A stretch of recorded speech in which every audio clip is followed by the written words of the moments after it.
wace mai kama da ma'aiki duk duniya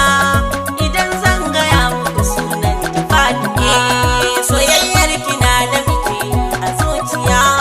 kice kin na'amu da mu bar shan wuya.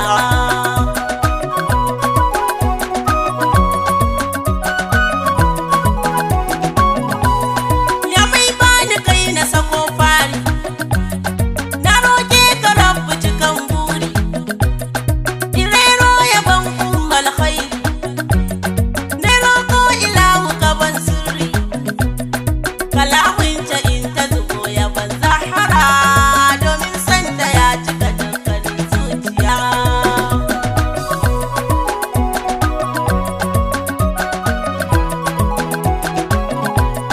Farin cikin annabi sannin ki aliya,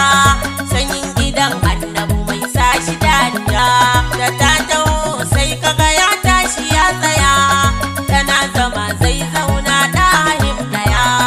ku duba cikin al'umma gaba daya, wayar gidajen amfani ya siya.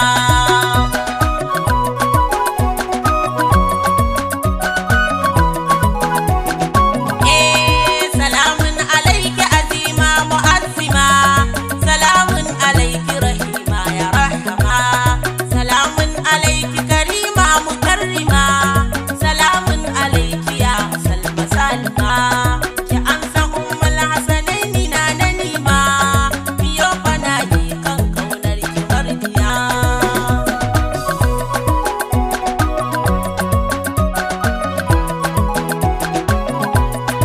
Ike zanabi ni ma ba a bar ni ba,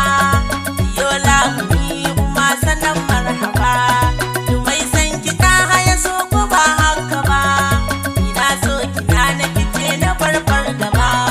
komai zan yi kan kaunar ki ban ga aibu ba, halima ki yarda da ni na karshen wuya. Wace mai kama da ma'aiki duk duniya idan zan gaya muku sunan ta Fatima.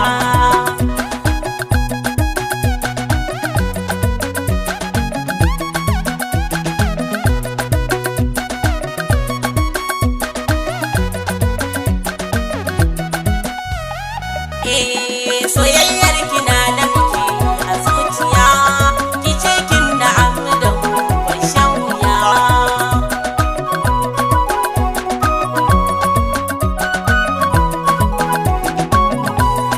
Murki san ki zara cikin rai mun ajiye,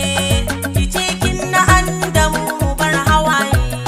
dumai san ki walla ba shi babu layi, ku ne naki yan gidan ki yan tagwaye, duk inda hasken ki yake nan muna biye, mu san kina nan walla ba mu shan wuya.